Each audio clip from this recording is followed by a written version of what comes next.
আজ তোমাদের সবার সাথে শেয়ার করব দোলের দিনের একটা ভীষণ স্পেশাল ভিডিও। আর সেটা হলো আমাদের ননসোনার ভিডিও। সবার প্রথমেই সবাই মনে মনে বলো হরে কৃষ্ণ। দোলের দিন আমরা রং খেলার আগেও কিন্তু ননসোনাকে রং মাখানোর পালা। কারণ ননসোনা যদি রঙে রাঙিয়ে না ওঠে তাহলে আমরা কিন্তু মোটেই রঙে রাঙিয়ে উঠতে পারবো না।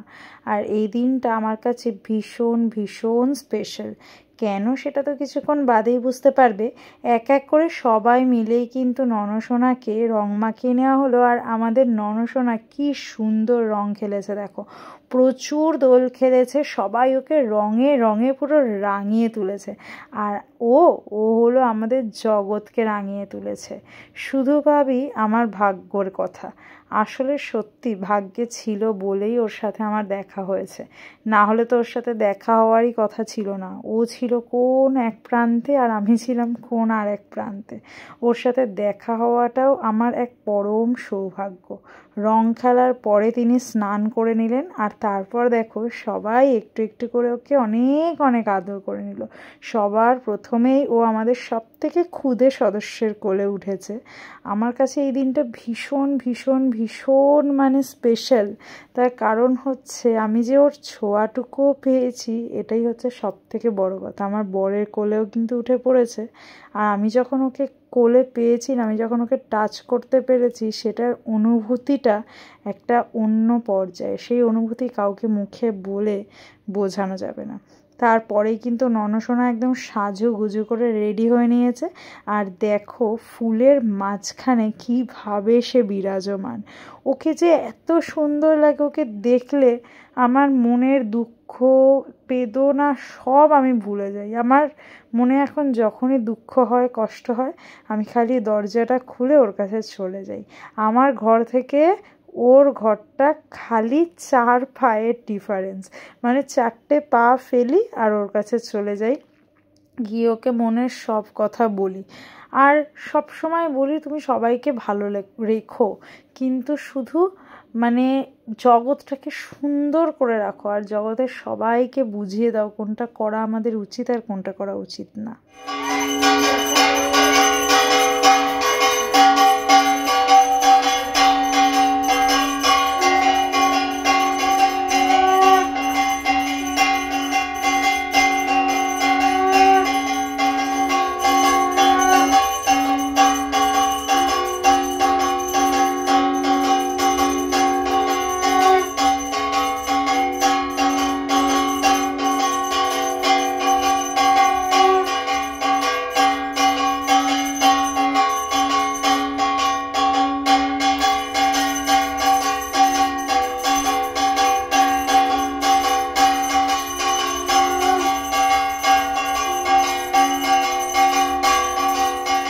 ননসোনার পুজো তো তোমরা দেখেই নিলে, এবার একটুখানি ভোগ দর্শন করো।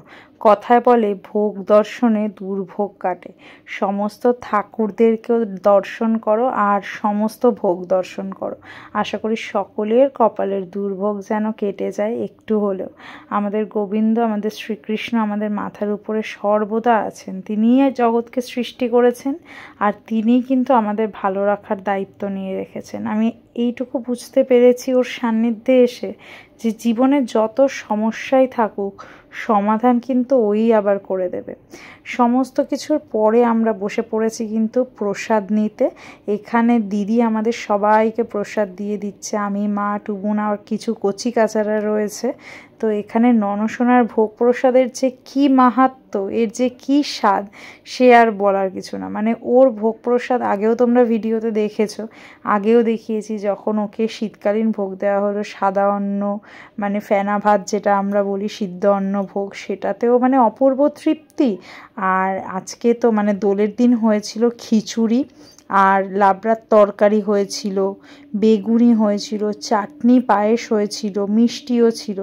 মানে এই সমস্ত না, কত কি খাচ্ছি কত কি পাচ্ছি এটা আসলে না, আসল হচ্ছে ওর এই প্রসাদের যে স্বাদ, এই স্বাদটাই অপূর্ব। মানে এটা পাওয়াটা আমার কাছে একটা বিশাল সৌভাগ্য। আর আমার সব থেকে বেস্ট পার্ট হচ্ছে এটা, পায়েসটা আমার ভীষণ ভালো লাগে। এমনি পায়েস কিন্তু ভীষণ ভালো লাগে না, আমি জানি না কেন ঠাকুরের ভোগের পায়েস আর বিশেষত ননর ভোগের পায়েসের প্রতি আমার আলাদাই টান। আর সন্ধ্যাবেলায় কিন্তু ননকে সামনে রেখে সবাই মিলে কিছু গল্প গুজব করতেও বসে পড়া হয়েছিল। সন্ধ্যাবেলাতেও সবার সাথে একটুখানি সময় কাটালাম। তো এই সময়গুলো ভীষণ স্পেশাল, ঠাকুরের আশীর্বাদে এই সময়গুলোই জীবনে থাকুক, আর এর থেকে বেশি কিছু চাই না। হরে কৃষ্ণ, সবাই ভালো থেকো, সুস্থ থেকো, টাটা।